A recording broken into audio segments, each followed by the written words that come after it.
L'un était né en 1943, je parle de Jean-Philippe Mette, l'autre est né en 1942, donc pouvons-nous dire quasiment de la même classe.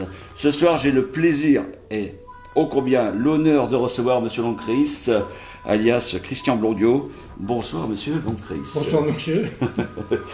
Je vous remercie beaucoup de nous accueillir chez vous ici. Oui.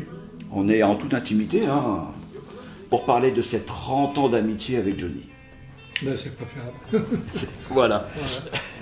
Alors, sur ces 30 ans d'amitié, elle commence quand cette amitié avec Johnny?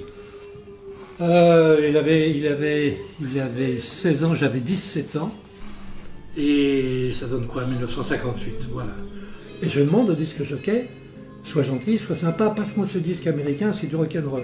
Et l'autre me dit, quoi, c'est quoi ton truc? Je dis, rock'n'roll, mais passe-le, tu vois, c'est rythmé, c'est super. Et il y avait un grand garçon en face de moi.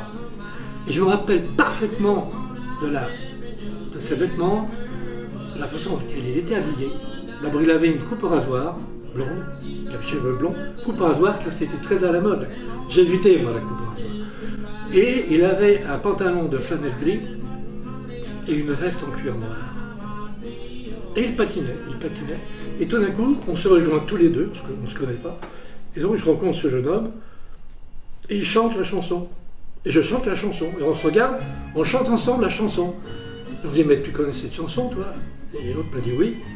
C'est mon frère qui me ramène tous les disques d'Amérique, je les connais tous. Et on s'est retrouvés comme ça, tous les deux, à se regarder, avec des cotons partout. Et moi, je lui dis, mais comment tu t'appelles, en fait? Il me dit, je m'appelle Jean-Philippe, mais tu peux m'appeler Johnny. Oh là. Oh là. Je dis, ben moi, je m'appelle Christian, mais tu peux m'appeler Chris. Et on a adhéré nos pouces, l'un contre l'autre. Comme ça se faisait souvent à l'époque, en type d'amitié. Voilà. Frères de sang. Frères de sang. Mais en si peu de temps comme ça, il me dit, il me dit, j'ai pas d'amis, j'ai pas de copain, est-ce que tu veux être mon copain? Alors ça, c'est la brillantine. Et moi, je mettais de l'huile de table. Avec ça. Et ça faisait une mèche extraordinaire. Et chez lui ou chez moi, on écoutait tous les disques qu'on n'avait pas. Et on apprenait. Bon, il m'apprenait les accords, parce que lui était déjà branché guitare. Ah oui, alors il m'a appris, déjà de la guitare. il m'a appris des trucs. Et alors j'ai dit à Johnny, mais tu veux chanter, tu vas chanter. Il faut que tu chantes. Ben, il s'appelle Jean-Philippe. L'autre me fait, Jean-Philippe, on en a déjà. Je dis non, il s'appelle Johnny. On hurlait, on applaudissait, tous les gamins. Il remet les guitares dans le coffret, clac, clac, et on repart. Et je dis, t'es fou, tu peux chanter une deuxième chanson.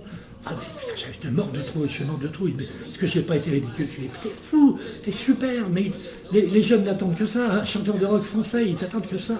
Combien de temps que vous êtes maintenant dans le silence? Oh, ça fait 40 ans que j'ai quitté le milieu du show business, on va pas dire.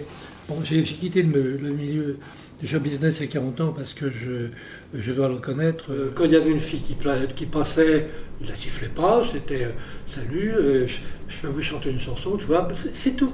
Les biographes et compagnie en font leur choura, ce n'est pas vrai. Parce que c'est un loup solitaire comme un loup. Et puis, ben moi j'étais le témoin oculaire, j'aurais pu faire des beaux films.